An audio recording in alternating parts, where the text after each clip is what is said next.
inviting me to beautiful Istanbul to present to you this afternoon. I apologize, my Turkish is not very good, so I will be presenting this presentation in English today. As the moderator kindly introduced me, I'm with Silera. I'm also a member of the HIMSS Cybersecurity Committee, so I get to meet a lot of medical practitioners around the world and folks like yourselves that are involved in the management of hospital and healthcare.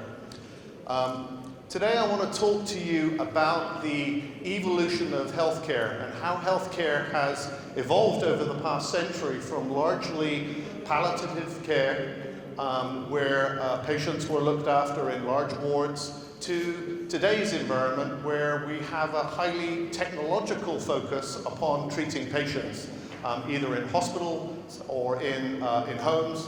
As one of my colleagues may well talk about in her presentation this afternoon.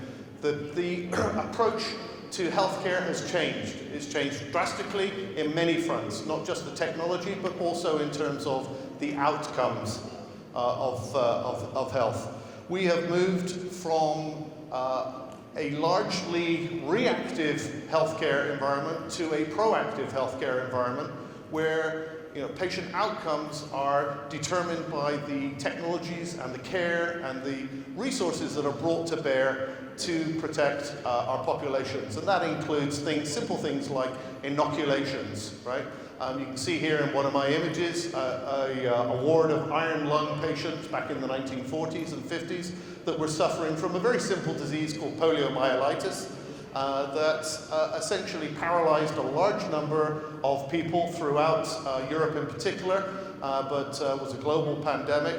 That has now been virtually eradicated, right? Modern healthcare has enabled us to improve the human condition across the world, and it has allowed us to beat diseases that used to ravage families, destroy societies and communities, and allows us to live longer and better. And I think that you would all agree that that is a very positive outcome as a result of the evolution of healthcare. Turkish healthcare, as we heard in the opening presentation from Hull Wolf, has very quickly moved to high levels of digitalization. I was very surprised by the level of NRAM's hospitals that have reached level 7 within Turkey, and I'm sure all of you in Turkey can be very proud of that level of sophistication and digitalization. You are very much out in front compared to a lot of other countries around the world. Digitalization has transformed our care. We now have all kinds of technologies that we are able to bring to bear to improve patient lives and the treatments that we're able to present to patients. It's also introduced new risks. And by those risks, I mean cybersecurity risks. As information is moved to a digital format, therefore that information becomes more accessible to nefarious actors, hackers, cybercriminals, who would use that information for bad purposes. We live in very interesting times. You can see here from this chart that I put up, and hopefully you can read it from where you are, that there's an upward trend in the number of data breaches, and unfortunately healthcare is one of the major contributors to that level of breach across society. The cost of a data breach has also increased almost exponentially over the last few years as the fines, punitive damages, and other cleanup costs as a result of a cybersecurity breach add up and take money away from treating patients to actually cleaning up the mess left by cyber attacks. So we need to do a much, much better job of protecting our patient information. We need to do a much, much better job of protecting our health IT systems, and increasingly our health Internet of systems. And I'll talk about that in a little bit. The Internet of Things is revolutionizing everything that we do. In 2008, the number of network-connected Internet of Things devices things like smartphones, internet-connected refrigerators, CCTV cameras that monitor the security in our homes. They outnumbered the human population of the planet, right? This year, there are approximately 20 trillion devices connected to the internet, a phenomenal amount of devices, 20 billion, sorry. Network-connected medical devices, things like CT scanners, PET scanners, X-ray machines, present an enlargement of the threat surface within our healthcare environment that we need to protect. And right now, we're not doing a very good job of protecting those IoT, those healthcare Internet of Things devices. By and large, hospitals do a fairly good job of managing servers, workstations, laptops within their environment, but they don't do a very good job of understanding what IoT devices they have on their networks, and also how to secure those devices, many of which are 15 years or older. There's no common standards for security in IoT devices, even in healthcare. There's little concern for security, and none designed into medical devices that are less than 2 or 3 years old. Many of the new medical devices that are being delivered to hospitals today come loaded with a version of Windows XP. And I'm sure most of you will realize Windows XP is very old and very insecure. Yet we use these systems running Windows XP embedded to attach to patients, right? To provide medical treatment to patients, and yet these are insecure. We need to get in front of that as a global society looking after healthcare. There's no vulnerability testing or patching of a lot of these devices. They use cheap common components that are assembled by well-meaning technicians in order to provide medical services to patients. But they have limited CPU, they don't have much memory, they tend to fail very easily, particularly if attacked with malware or some form of virus or some form of cyber attack, and it obviously presents a danger to patients. At the same time in healthcare, we are increasingly reliant upon building management systems. Systems like elevators, right, lifts, in order to take patients from the ambulance dock to the operating theater to post-operative recovery, maybe to radiology for an X-ray or a scan. Without lifts, it's very difficult to move a patient on a gurney up and down a typical hospital building today. Yet these hospital elevators are by and large connected to the hospital network. They're managed often by people outside of the hospital, and yet they're not secure. They could be attacked, could be rendered unavailable, which would impede the workflow of our hospital clinicians and porters. At the same time, our HVAC, our air management systems within hospital for heating and cooling could be easily compromised in the same way. Now, those of you who come from a medical background or are practicing in hospitals will understand the importance of clean rooms, making sure that there is a positive airflow in an operating theater so that germs can be contained within our hospital systems and that patient-borne infections can be contained within a very small part of the hospital. Overall, there is a 20% growth in the number of healthcare IoT devices that are being introduced into our hospitals. This is a global number, so 20% per annum increase. And if you compound that over a number of years, you'll soon realize why the number of IoT devices in our healthcare environment vastly outnumbers traditional IT systems. They are extremely, as I mentioned, they are extremely vulnerable to attack. They're easy to use for infiltration into our networks, and an attack on a medical device could cause severe patient harm. But at the same time, we have an explosion of medical devices in our hospital systems.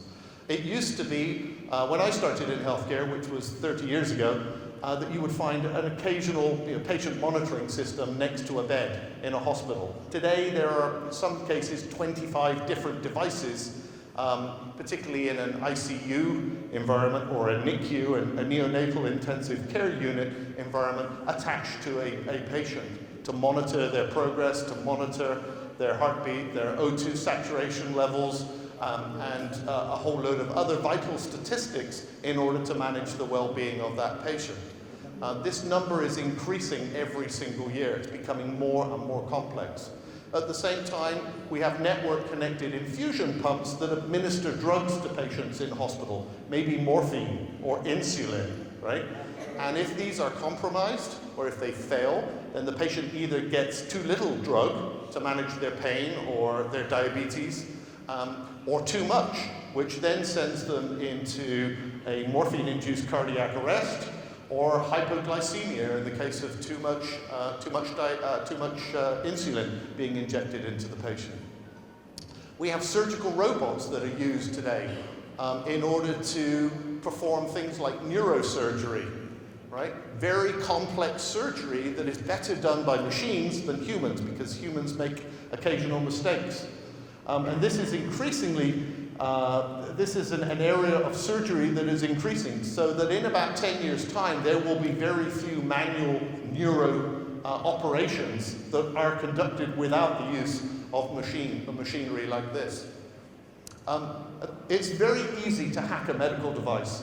I should have put a picture up here of the inside of an infusion pump, but you don't need physical access to the device in order to attack it.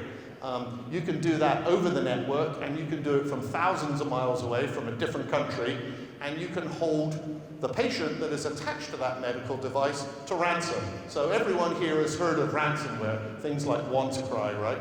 Or wiperware like NotPetya, which were plagues of cybersecurity attacks that infected a large part of the world. It would be very easy for someone to implant some type of attack against a medical device from thousands of miles away and hold patients to ransom rather than patient data.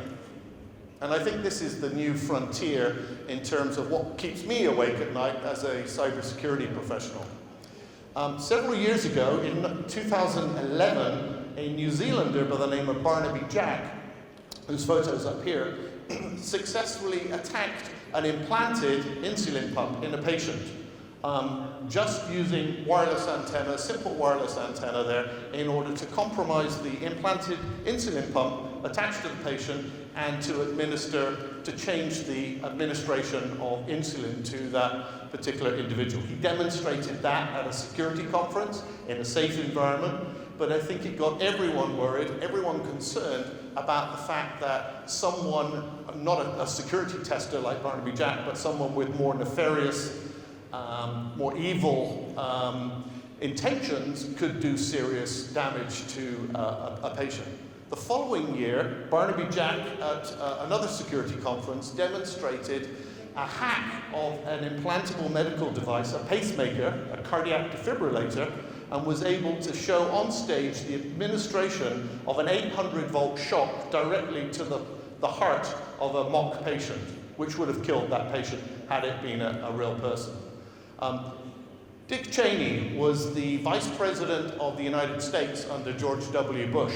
Not many people know, but he had a cardiac defibrillator implanted in his chest, and he had it modified so that the interface to that device was disabled because he recognized that it was a security risk, and his security detail made sure that his doctors made that change to the device because he could have been attacked and assassinated via his pacemaker.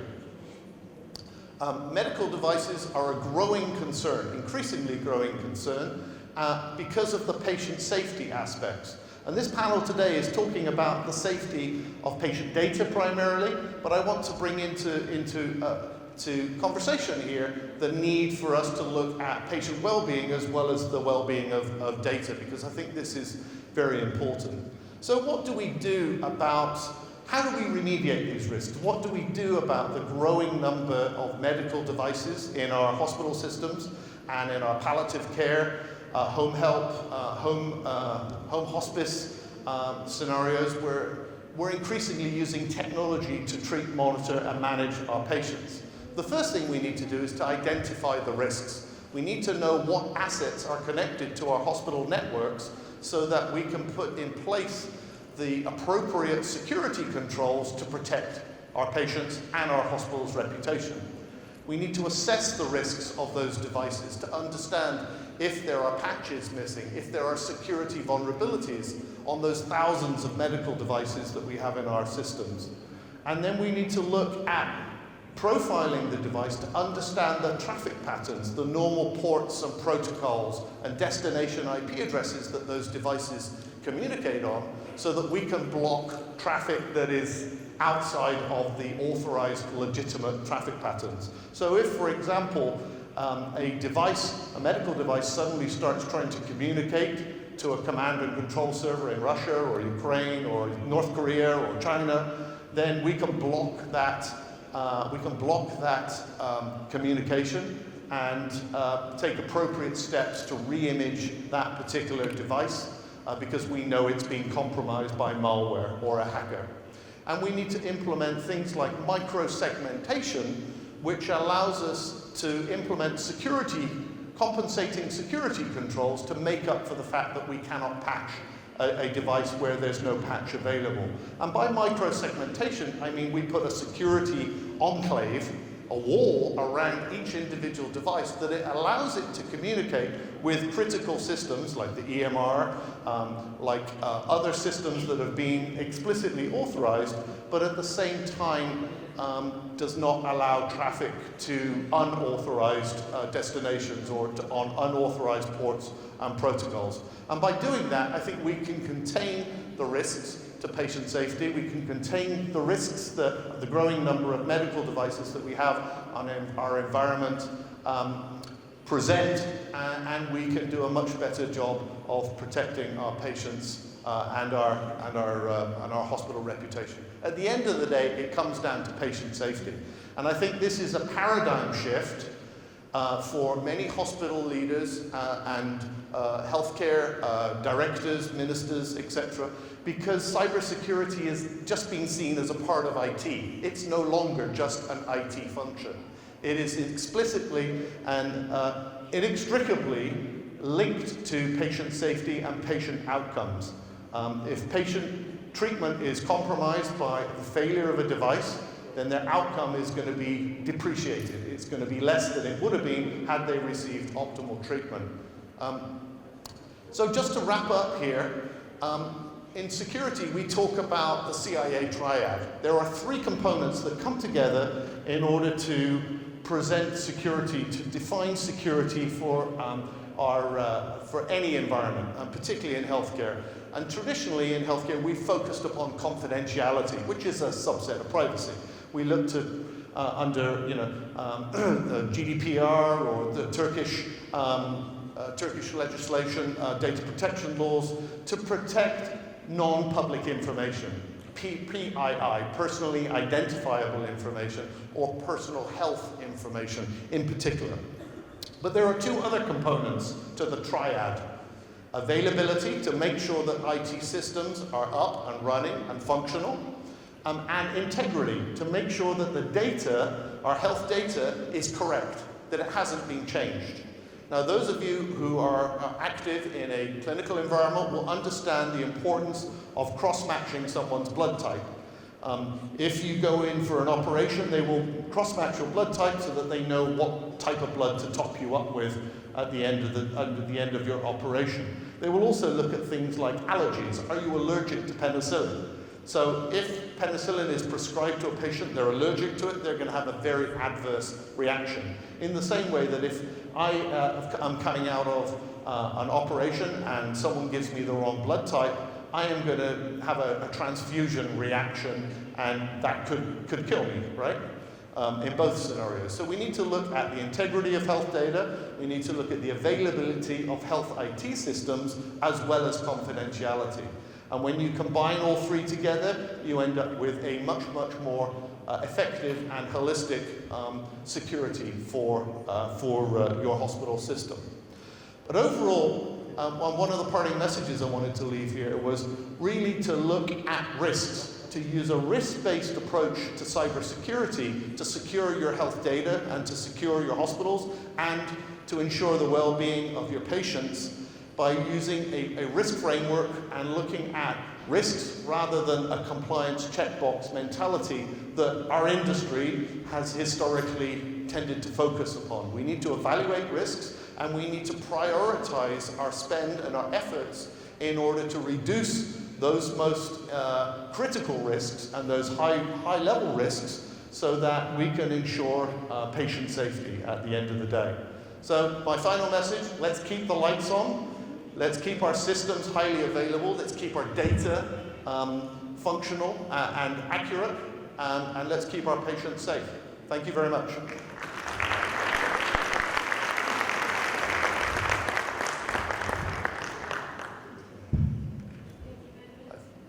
I think we're lacking a moderator at this point. So why don't I introduce Dr.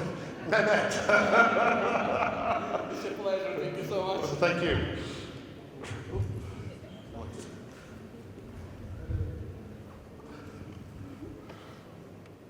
Thank you for this great presentation, and we have learned too much when it comes to the health sector from perspective of cybersecurity, that we have too many devices, that we should have too many eyes, we should have too many standards, but the very important thing that I have learned from your presentation is that cybersecurity is not just a matter of IT management, it's something more than this. Thank you very much for this very good, fruitful presentation. I will keep in Turkish if you permit me, with your permission. Merhabalar, hepinizi saygıyla selamlıyorum. Mehmet Bedikaya, İstanbul Bilgi Üniversitesi Hukuk Fakültesi Bilişim ve Teknoloji Hukuku Anabilim Dalı'nda öğretim üyesiyim. Aynı zamanda Bilişim ve Teknoloji Hukuku Enstitüsü'nün direktörüyüm. Ben biraz siber güvenliğin ve sağlık alanındaki verilerin hukuki boyutu hakkında bilgi vermeye çalışacağım. Çok kısa bir şekilde aslında neredeyiz, nereye gidiyoruz, bu alandaki temel dönüşümün dinamikleri nelerdir, bunları adreslemeye çalışacağım. İlk başta şöyle bir ekosistemi böyle tamamen böyle sınırını çizmek gerekirse karşımızda farklı kavramlar var. Bir yandan veri temelli ekonomiye dönüşüm yolundayız. Ekonomimiz temel yeni dinamiği, yeni reform dinamiklerinden birisi veri temelli ekonomiye dönüşme. Bir yandan da açık veriye ilişkin çeşitli hedeflerimiz var. Veriyi daha etkin kullanma, daha mobilizasyonunu arttırmaya yönelik politik hedeflerimiz var. Tabii bunların yanında güven hizmetleri, kişisel verilerin korunması ve tüm bu çerçevenin üzerinde de bir yandan da kişisel verilerin korunması ve siber güvenlik düzenlemelerimiz var. Peki bu alanda neler oluyor özellikle siber güvenlikte? Çok hızlı bir değişim var. Aktörlerimiz değişiyor. Aktörlerimizin motivasyonları değişiyor ve bu motivasyonlar dışında yaptıkları ve yapacakları eylemler değişiyor. Dolayısıyla aslında klasik alanlardan farklı olarak yepyeni bir suçlu, yepyeni bir tehdit ile karşı karşıyayız. İşin içerisine sağlık verileri girdiği dünyada ise işi bazı durumlarda kamu düzeni, kamu güvenliği perspektifiyle de ele almamız gerekiyor. Artık klasik aktörlerimiz yok. Sadece klasik hackerlarımız yok. Hackerlarımız dışında suçlular, kiralık saldırganlar, teröristler, devletler, devlet dışı aktörler, endüstriyel casuslar veya iç tehditler, mutsuz çalışanlar gibi aslında yepyeni bir aktör sınıflandırmamız var. Bunun dışında motivasyonlar da artık çok değişiyor. Örneğin sağlık alanında az önce verilen örnekte bir insülin pompasını hacklemenin motivasyonu sadece kendini ispat olabiliyor.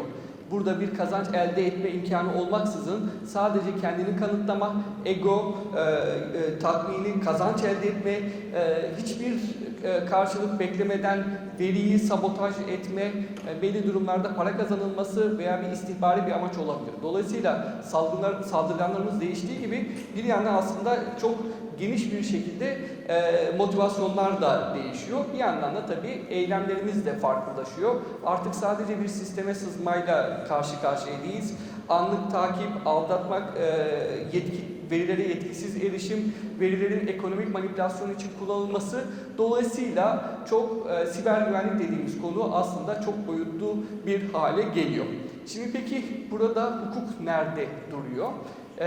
Aslına baktığımız zaman bir şirketin kendi bilişim sistemlerini güvenli tutması basiretli bir tacirden beklenen bir harekettir. Burada aslında klasik olarak bir sistemi tutulması ticari olarak beklenen bir davranıştır. Aslında biz bunu konuşmuyoruz. Biz bu noktada değiliz. Burada aslında yavaş yavaş siber güvenliğin klasik bir politik hedeften çıkarak yavaş yavaş hukuka doğru evrildiğini görüyoruz. Şimdi hukukun çok basit bir tanımı var. Hukuk yaptırımı olan kural demek. Eğer bir kuralın yaptırımı varsa orada bir hukuk kuralı var. Eğer yaptırımı yoksa biz hukukçular olarak zaten kendimizi geriye çekiyoruz diyoruz. Burada bu hukukun ilgilendiği bir alan değil. Siber güvenlikte de aslında burada yavaş yavaş hukuki düzenlemelerin, yaptırıma bağlanan düzenlemelerin var olduğunu görüyoruz. Bunlar ilk başta tabii sektörel bir şekilde çıkıyor. Örneğin Sağlık Bakanlığı'nın düzenlemeleri şeklinde çıkarken bunun daha da ötesinde, daha genel bir çerçeve getirmek adına Türkiye'de özellikle BTK düzenlemelerinin siber güvenlikle ilgili açık yaptırımlar getirdiğini görüyoruz ve bu bağlamda politikadan hukuka bir dönüşümü izliyoruz. Şimdi burada tabii en önemli kriter, en önemli reform dinamiği kişisel veriler, kişisel verilerin korunması. Kişisel verilerin korunması bir yandan kişinin mahremiyet alanı, özel hayatın gizliliğine saygının temin edilmesi açısından bizim için önemli. Ama bir yandan da özellikle kişisel verilerin farklı istihbari amaçlarla da kullanılabilmesi, politik amaçlarla kullanılabilmesini getirdiği bir neticeyle kişisel veriler alanındaki düzenlemeler de artık ulusal güvenlikle ilgili düzenlemelerle beraber alınmaya başlanıyor. Bunun en doğal neticesi, en doğal sonucu olarak da veri lokalizasyonu düzenlemelerinin gittikçe dünyanın birçok yerinde arttığını görüyoruz. Örneğin Avrupa Birliği içerisinde GDPR bu bağlamda tek Avrupa pazarının içerisinde, dijital pazar içerisinde verinin tutulmasını öngörürken yine farklı ülkelerde datanın yavaş yavaş lokalde tutulmasını görüyoruz. Peki burada siber güvenlikle ilgili, özellikle sağlık alanında ilgilendiren en temel sorunumuz nedir? Birden çok aynı konuyu düzenleyen otoritelerin varlığı. Türkiye üzerinden bakarsak, bir yandan Sağlık Bakanlığı kişisel verileri düzenlerken, bir yandan kişisel verilerin koruma kurumu kişisel verilerle ilgili temel kriterleri getirmeye çalışıyor. Ama işin arka planında da bir yandan da BTK, siber güvenlikle ilgili IoT'den diğer cihazlara kadar teknik standartları getirmeye başlıyor. Dünyada da aslında benzer bir sorun var ve aslında şu an dünyada yeni bir kavram, süper otoriteler devrinin başladığını, bunların tartışmaya başladığını görüyoruz. Aslında rekabetten kişisel verilere, siber güvenliğe kadar alanların hepsinin birbiriyle ilgili olması sebebiyle artık birden fazla otorite değil, çok farklı yetkilerle donatılmış süper otoriteler dönemini görmeye başlıyoruz. Şimdi burada tabii politik anlamda da çeşitli hedefler var. Örneğin en son yayınlanan kalkınma planında Türkiye 3 farklı Avrupa Birliği düzenlemesine uyumu hedeflediğini ilan etti. Avrupa Birliği'nin kişisel verilerle ilgili temel düzenlemesi olan GDPR, Genel Veri Koruma Tüzüğü. Bu zaten bilinen bir şey. Ama bunun dışında önemli olan bir düzenleme var. O da Şebeke ve Bilgi Güvenliği Direktifi. Bu Şebeke ve Bilgi Güvenliği Direktifi Avrupa Birliği'nde siber güvenlikle ilgili en temel düzenlemelerden birisi. Yavaş yavaş Avrupa'da da şunu görüyoruz. Yakın zamanda bunu da zaten gözlemledik. Avrupa'da da dağınık düzenlemelerin derli toplu bir çatı altına alınmasına şahit olduk. Ve yakın zamanda yine Avrupa'da kabul edilen Cyber Security Act, Siber Güvenlik Kanunu bu bağlamda aslında bütüncül bir yaklaşımın ne kadar önemli olduğunu bize gösterdi. Peki burada sağlık alanını ve bu düzenlemeler, kişisel veriler denge nasıl sağlanmalı? Bu bağlamda veri işleme ve koruma arasındaki dengeyi nasıl hassas bir şekilde yürütmeliyiz? Burada da aslında idari otoritelere ciddi görevler düşüyor ve bu bağlamda paydaş katılım modellerinin daha etkin işletilmesi ve aslında otoritelerin daha aktif bir şekilde sektörle ve diğer paydaşlarla bir arada olması gerekiyor. Burada da yeni yöntemlerimiz var. Aslında klasik düzen yöntemlerimiz de gelişiyor. Burada Sayın Bakanımız da geldi, hoş geldiniz diyorum. İki farklı düzenleme yöntemi. Bunlardan birisi Regulatory Sandbox dediğimiz özel düzenleyici alanlar şeklindeki yeni modeller. Yani otoriteyle bir uygulama, bir cihaz, bir donanım geliştirenin beraber oturup riskleri daha ilk başta gözlemleyip bunu bertaraf etmeye çalışması. İkincisi de Innovation Hub dediğimiz, aslında bu alanda bir inovasyon yapılacaksa yine otoriteyle ilgili paydaşın, o çözümü geliştirenin beraber oturarak daha sorun ortadan çıkmadan, daha bu alanda bir büyük bir mesele yaşanmadan bu bağlamda bir düzenleme getirmesi.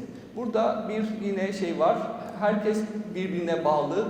Şebeke ve bilgi güvenliği alanındaki düzenlemeler şu açıdan önemli.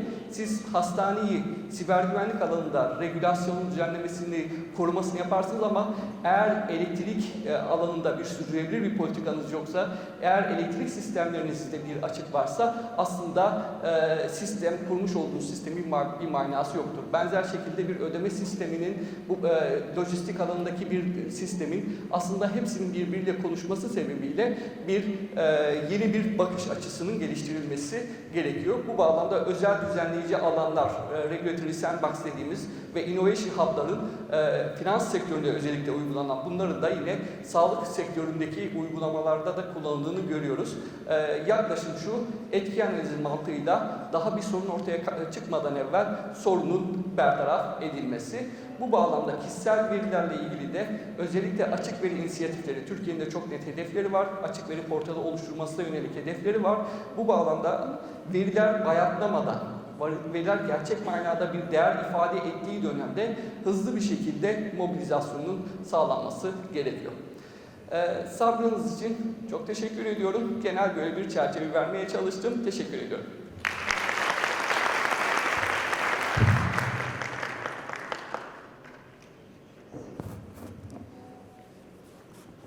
Değerli hocamıza çok teşekkür ediyoruz. Ben hem Hazirun'a hem de katılımcılarımıza bu gecikmeden dolayı özür dileyerek konuşmama başlamak istiyorum.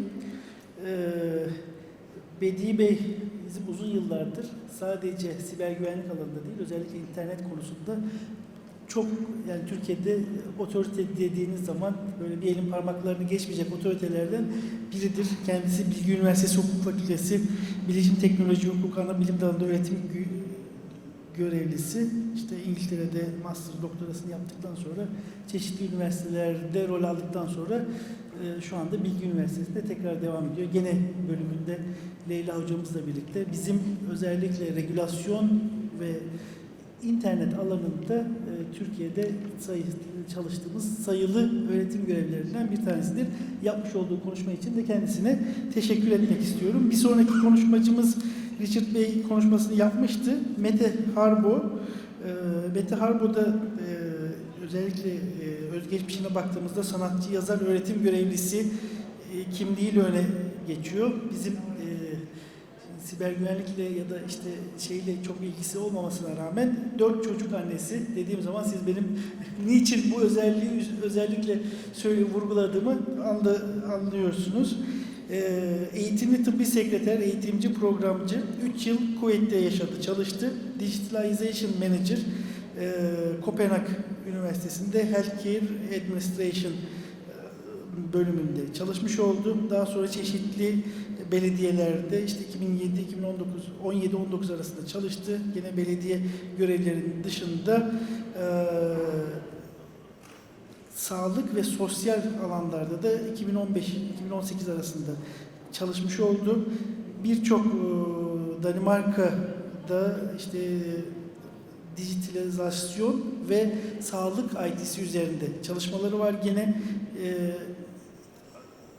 ve Cross Sectoral Cooperation'da da gene çalışmış oldu. Gene alanında uzman, önemli açıklamaları olduğunu düşündüğümüz katılımcımız.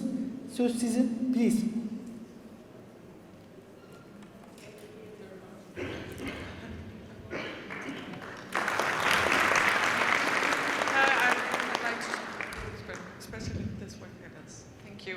Thank you very much for the introduction and thank you for inviting me to come and speak with you.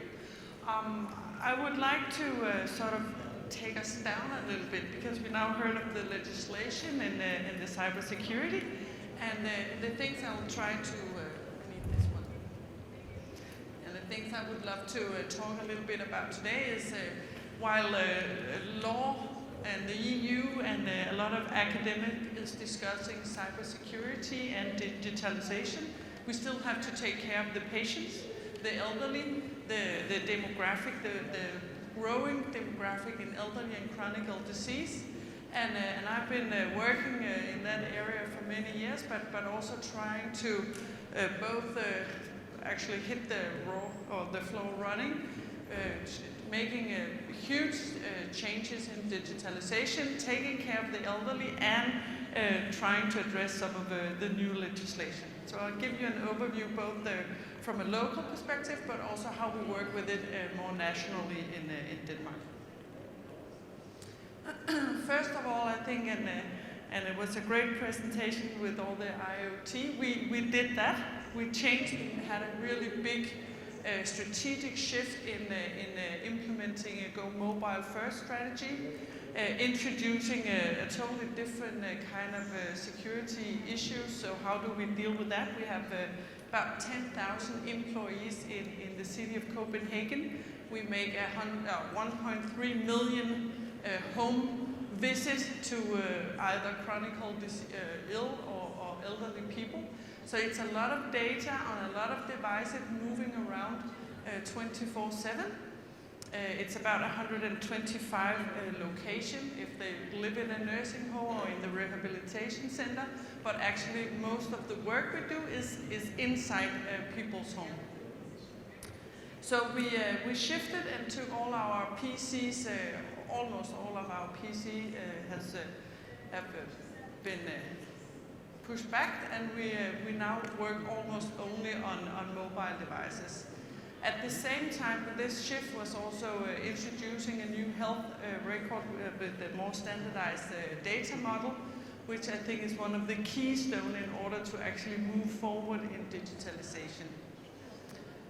Then GDPR came almost at the same time, and I think we have things we can do on the security, but it's very important also to have cooperation on a national level, because if we didn't have the national level, we either had to invent all security issues in all municipalities, in all the hospitals, and I think the Danish government have been working on this issues strategically for a very long time, and that means that we have some national infrastructure that actually help us going more security and introducing IoT at the same time. Just as an example, we have national databases with all employees who are allowed to work within the healthcare sector, doctors, nurses, therapists, and that means that our IoT or our new health record system every 8 hours has to go up to this national database and collect a ticket known for the individual. So it has to confirm that I'm the one I'm saying I am, and at the same time say I still have the same rights, the same authorizations, and that enables me to look at people's medicine or they're diagnosed or whatever kind of care they have to be. So it's something that we work with locally with the new health record, but at the same time we have a lot of national security models and infrastructure that actually combine these things and make us move forward. At least the way we work it is that we have, if it should work, if it's not just buying new expensive technologies, we have to work not only with the vendors and the technology, but very much as a workplace. We have to work with the people that are our employees, and of course also with the patient or the citizens. So I'll try to talk a little bit about the two strategic pack of focuses that we're doing on this. First of all, it's important to say that out of the 10,000 employees, we estimate, and we have been doing a bit of research on this, that more than 40% of our employees have reading and writing difficulties. So introducing GDPR or introducing new technology into people who are not very skilled in reading and writing, but still have to do highly advanced healthcare treatment or caring, you have to really think on how to approach it, how do you learn your organization, how do you make it work, and how do you make these investments actually prove into the right changing and the right benefits. What we could see really short time after that, we changed all the old PCs that are in an office, even though our employees are either in those people's home or bicycling around Copenhagen, is that as soon as they got their mobile devices, we could see we had 3.5 times more unique users in all shifts. That means that instead of agreeing that you were the one who actually did the documentation back at the office on behalf of everybody, it was easier to have your mobile device because it's where you are, it's in your pocket, it's where you need it. So they changed that and they started using. That's a really big shift also in our, not cybersecurity, but data security. It's the right people with the right information at the right time. And that has not only something to do with the new making better data, but it is very much to do with availability and actually designing into privacy. And more than 85 or almost 90% of all the data we collect within the municipality healthcare sector now is collected through mobile devices. So we got a new health record, that was the main aim, and we changed the infrastructure into going mobile first. But going mobile first is also, and we had the security model, is also giving us the opportunity to do a lot of other things, because we have a society who is going mobile first, but we also can do a lot of much faster development. So we have developed apps for the relatives, so they can chat together with the older people's home. We have implemented keyless locks to the door, so instead of running around with a lot of physical keys, which is a huge security issues for us, now it's a software, it's an app, and also combined with the 8-hour ticket. That means that you don't have all kind of locks for all the doors in Copenhagen, but it's combined with the route, the people you are supposed to visit, and only for 8 hours is this ticket available, and then it will close down. So moving forward, because we have gone quite far on how the digital workplace and all the IT systems here, we will moving forward focus a lot more on the citizens, making more digital solution into the chronic fields, the diabetes, the ulcer, the COPD, but keep our focus very strongly also on the workplace, because we have people who actually have to implement and understand how to work with this if we should get some of the benefits out of it. I'll just shift a little bit in the end of the presentation and try. This was very much looking into our local area in the city of Copenhagen, but I think I'll try just and talk a little bit about how it works with this cooperation between the local government and the national level in order to work together in not only security and infrastructure, but also digitalization in the healthcare sector. The Danish healthcare sector is divided into 3 sectors. We have the state government level, with very much legislation, but also infrastructure, generic infrastructure. We have the regional level, which is hospitals and GP, and then we have the local level, which is the municipalities. We have universal coverage. It's free and equal access for everybody, and it's financed by general taxes. And then, of course, it's a high degree of decentralization. We have a lot of hospitals. not as many as Sweden and Norway, but we still have a lot of hospitals and a lot of home visithoods into the municipalities.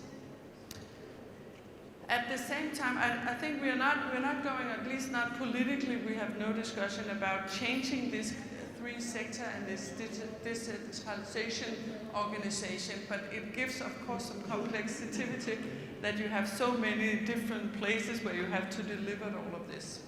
And I think what is instead of changing the structure, I think some of the movements that we can see is that we have the ownership into how to work together also across the sectors is changing.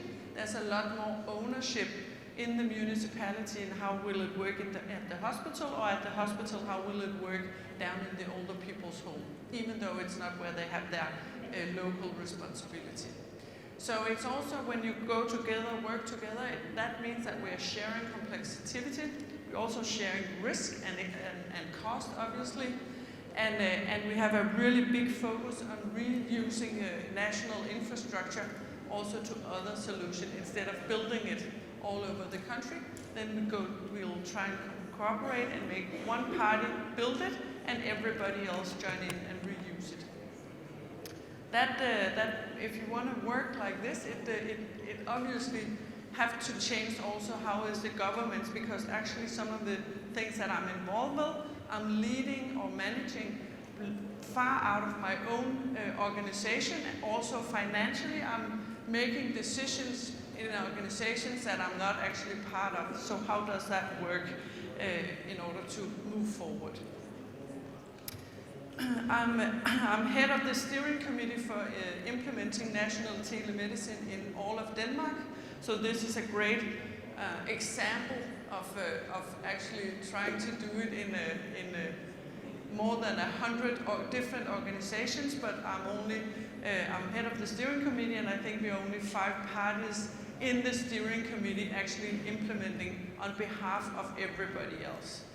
And again, it's a national, we only built it once, it's a national infrastructure to collect data, and it's a national single infrastructure in order to have a security model. And we will start on the COPD. We have the first citizen on it. We had a lot of telemedicine in Denmark, but it was a lot of small solutions all over the country, and nobody could read each other's data.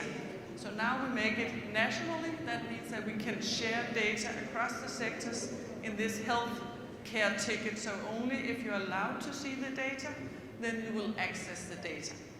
And finishing with the COPD, hopefully end of 2020, we will expand and move on to ulcer and diabetes and chronic heart disease as well. So we reuse the same data security model and we move on and reuse it. It's really good business, low cost. We're doing the same, it's not that advanced, we're just getting started, but the patient reported outcome, it's exactly the same. A lot of municipalities, a lot of hospitals have been testing and using and innovating on this, also with a lot of vendors. And now we had a political agreement that let's do it together. Find someone who get the mandate, make them build it, but build on behalf of everybody so we can scale it. And I think this is the last one. This is just an example. As I told you, we have a 1.3 million home visit every year just in the municipality of Copenhagen. We have almost 14,000 individual rehabilitation plans and a lot of other things. The only way you can change your schedule, your appointment with the municipality is by calling. That's a lot of calling and a lot of waiting, but it's also really, really ineffective because it takes, we need to have employees who are actually picking up the phone and reschedule. So we're looking into doing a lot more of self-booking, and that's a local solution, but because the state, the government have done a national service, an IT service, we will now be able to, so that the citizen or the patient can see not only how they're booked in the municipality, but they can see how their appointments are booked also in the GP or at the hospital at the same time. So this is very much having the patient in focus, building something locally and also building something nationally where it makes sense and sharing risk. That was the last slide. So thank you.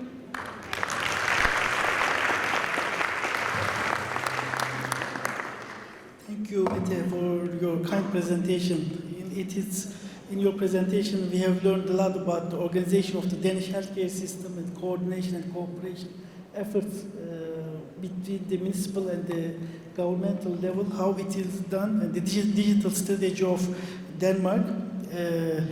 You have also stated the telemedicine, how telemedicine will be important, or how it will change our lives also more in the future, and sharing data between different governmental organizations is also important. How to share this data and how to have the data integrity within that, I guess these are the important things. And also, lastly, by means of automated systems, how to reduce the manwork that is needed in the health sector, especially by means of automatic caller agents. But also, I guess what is also important or will be important with the help of telemedicine is the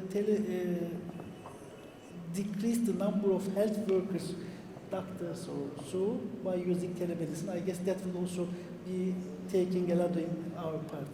Thank you very much for this wide presentation. Değerli arkadaşlar, ben gecikme için tekrar özür diliyorum. Biraz da Türkiye'de neler yaptığımızı ben kısaca değinip daha sonra birer tane soru alıp değerli panelistlerimize teşekkür edeceğiz. Ben de burada Ulaştırma Altyapı Bakanlığı Bakan Yardımcısı olarak sizlerle birlikteyim ama bundan öte sizlerle bir arada olmamın bir nedeni de ben biyomedikal doktor, hukukçu bir biyomedikal doktoruyum. Biyomedikal mühendisliği eğitimi esasında özellikle sağlık teknolojisiyle ilgilenen sizler için çok anlamlı ve önemli. Ülkemizde sayılarının çok fazla olmadığı bir meslek grubu. Hemen başlamadan önce ben böyle kısa bir anket yapacak olsam, şu anda bu salonda bulunanlardan kaçı e-nabız programını kullanıyor değerli arkadaşlar? Ortalama normal standart bir konferansa göre gayet yüksek.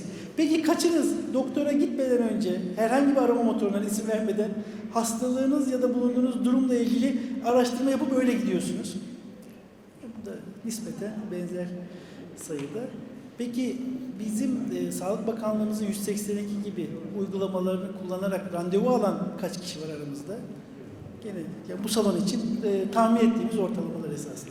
Bu da gösteriyor ki hayatımızın orasında ya da burasında biz sağlık çalışanı ya da sağlık sektörüyle ilgili çalışan olsak ya da olmasak, olunca tabii ki oranlar yükseliyor ama teknolojiyi öyle ya da böyle hasta olarak, sağlık çalışanı olarak bir yerinde teknoloji öyle ya da böyle var. Biz de Ulaştırma Altyapı Bakanlığı olarak esasında sağlık dahil altyapı noktasında, iletişim altyapısı noktasında elimizden geleni yaparak özellikle bir, iletişiminin sağlanması, iki, iletişimin güvenli ve kesintisiz sağlanarak siber güvenlik ve bu benzer tehditlere karşı bunun en düzgün şekilde ilerlemesi noktasında çalışmalarımızı sürdürüyoruz. Elektronik ortamda tahmin ettiğiniz gibi sadece sağlık alanında değil, her alanda sunulan ve sayısı her geçen gün artan hizmetler, başta e-devlet hizmetleri olmak üzere hayatımızı kolaylaştırıcı etkilere sahip. Özellikle sağlık alanında kişisel verilerimizin ne kadar önemli olduğunu daha önceki konuşmacılarımız da bahsetmiştir ama örneğin birçok mailler dahil, kişisel birçok bilgilerimiz, değiştirebilecek bilgilerimiz olmakla beraber sağlık alanında sunduğumuz bilgiler hem çok önemli hem de örneğin kan grubu gibi bazı kritik bilgilerimiz hiçbir şekilde değiştirilemez. Bunların farklı ele geçirilmesi noktasında ne kadar önemli olduğu, neler yapılabileceği, ülkemizin bu tür sağlık verilerinin başka kişilerce ne anlama kullanıldığı durumda ne anlama geleceğini buradaki herkes biliyor. Gene biraz önce sorduğum, yani hasta olduğumuzda doktora gitmeden, bu arada doktorların en sevmediği, o el kaldıranlar, doktorların sevmediği kitleye giriyorsunuz. Çünkü doktor o yorumu yapması lazım ama siz çokça soru sorarak o muayene zamanını da arttırıyorsunuz tabii ki. kangurumuzu değiştiremeyiz. Bu bilgilerin düzgün bir şekilde korunması önemli. Siber saldırılar başta olmak üzere bütün sağlık verilerinin, sağlık cihazlarının, kullanılan cihazların ve bu iletişimin kesintisiz, güvenilir olarak sürmesi önemli. Sağlık da bizim bankacılık, enerji gibi belirlediğimiz kritik sektörlerden bir tanesi. Sağlıkta bulunan, bildiğiniz gibi Ulusal Siber Olaylara Müdahale Merkezi Bakanlığımız koordinasyonunda bulunmakta, 7/24 esasına göre çalışmakta. Son zamanlarda sağlıkla ilgili öyle çok ciddi bir sızıntı veya veri kaybıyla karşılaşmadık ama işte geçenlerde bankacılıkla ilgili ciddi saldırılar oldu. Farklı sektörlerde farklı saldırılar oluyor. Bizim de özellikle siber güvenlik alanında söylemek isteyeceğim şey şu: biz ülke olarak boyutlar, saldırı sayıları falan bundan bağımsız olarak siber güvenlikte hedef olarak zor bir ülke, saldırılması zor olan ülkelerden biri olma hedefine hep güttük. Bu şöyle, insan yaşamından örnek verirsek, biz sağlıklı yaşayarak hastalıklara karşı hepimiz öyle ya da böyle önlem alıyoruz. Ama biz öyle bir yaşamaya çalışıyoruz ki siber güvenlik alanında sağlıklı yaşamayıp, gerektiği zaman spor yapıp, diyetimize de dikkat edecek şekilde yaşamımızı devam ettirebiliyoruz. Bu demek değildir ki hasta olmayacaksınız. Bu demek değildir ki analoji yaparak siber saldırılara maruz kalmayacaksınız. Siber saldırılara bu anlamda her zaman maruz kalabiliriz ama bizim için önemli olan bunlarla ilgili kuralları sadece sektör belirleyip bu sektörlerin bu kurallara uymasını sağlayarak bunun en asgari düzeyde tutulmasını sağlamak. Hastaneler özellikle son zamanlarda dijitalleşti. Sağlık hizmetlerinin daha etkin, güvenilir sunulması için biraz önce söylediğim birçok veri internet ortamına geçti. Bizlerin bu yapmış olduğumuz aramalarda çok net bu, yani bariz olarak raporlanmış durumda. Sizlerin yapmış olduğu aramalardan bir ülkede veya bir bölgede hangi sağlık sorununun veya da yaygın bulaşıcı hastalığın arttığı veya orada hangi hastalıkların görüldüğü ile ilgili çok ciddi istatistikler tutulmakta ve bu bilgi kullanılmakta, faydalı bilgi olarak kullanılmakta. Bunun için biz bu yaptığımız aramanın bile bize istatistik bilgi olarak bizimle ilgili farklı bir şekilde karşımıza çıkabileceğini düşünerek davranmalıyız diye söylüyorum. İşte yasal olarak birçok önlemler alındı vesaire ama biz bu yüzden hem sağlık verileri de bunun dışında değil, Cumhurbaşkanımızın da belirlemiş olduğu milli teknoloji hamlesi gereğince başta verilerin Türkiye'de tutulması, ikincil olarak da burada bir biyomedikal mühendisi olarak çok söylediğim, artık sağlık hizmetleri ve sağlık ürünlerinde sadece bir pazar olmanın ötesinde bu ürünleri tüm burada temsilciler de var, yurt dışı firmaların temsilcileri vesaire de var. Biz bütün bu ürünlerin üreticisi olma, bunları ihraç etme noktasında da çalışmalar yapıyoruz. Bunları destekliyoruz. Bunların yapılması noktasında özellikle Sağlık Bakanlığımız ve bakanlıkta yıllardır görevi en iyi şekilde yerine getirdiğini düşündüğümüz bakan yardımcımız sayesinde bu işlere devam ediyoruz diye söyleyebilirim. Hoş geldiniz tekrar Sayın Bakanım.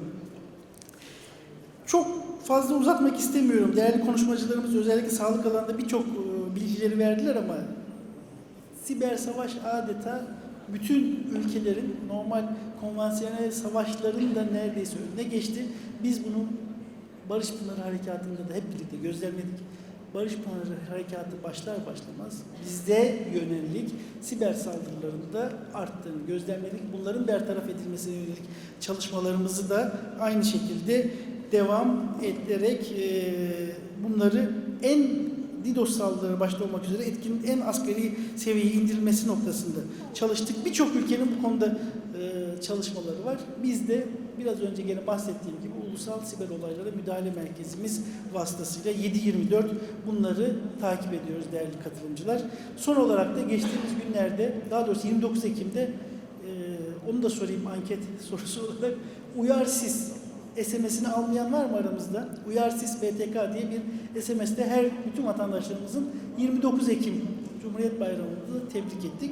Bu da özellikle deprem depremden sonra, İstanbul depreminden sonra vatandaşların acil afet durumlarında bunların erken ya da uyarılması noktasında gerekli ilgili kurumların, başta AFAD olmak üzere, Emniyet Genel Müdürlüğü, İçişleri Bakanlığı olmak üzere hızlıca vatandaşlarımıza nasıl bilgilendirme yapabiliriz diye düşünüp böyle bir sistem ortaya koyduk ve bu sistem bütün operatörlerimiz bu tür durumlarda, deprem, heyelan, acil durumlarda sizleri nasıl bilgilendirecekleri noktasında bir sistemi de aynı zamanda test etmiş olduk.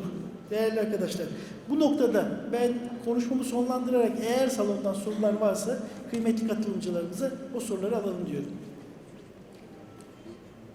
Are there any questions? Or everything well? Herhalde we explained everything so good that the group only applauses. O zaman ben başta tüm katılımcılarımız olmak üzere hepsine teşekkür etmek istiyorum. Richard'ın özgeçmişiyle ilgili fazla bilgi vermedik ama Richard hem anlattığı konular itibariyle 30 yılı aşkın sektör tecrübesi ve özellikle sağlık cihazlarının güvenliği noktasında yapmış olduğu çalışmalar, yapmış olduğu sunumda da ben çıktılarını aldım. Gelirken yolda Richard'ın sunumunu da takip ederek geldim ki bir gündemden kopmuş olmayayım. Bunları anlatmış oldu bize ve 30'un üstünde ülkede yaptığı bu tür çalışmaları anlatarak bize gerçekten yönlendirici ve önümüzü açıcı bir sunum yaptı. Ben bu yüzden kendisine teşekkür etmek istiyorum. Tüm katılımcılara bu noktada o zaman başkaca soru yoksa teşekkür ederek hepinizi saygıyla selamlıyorum.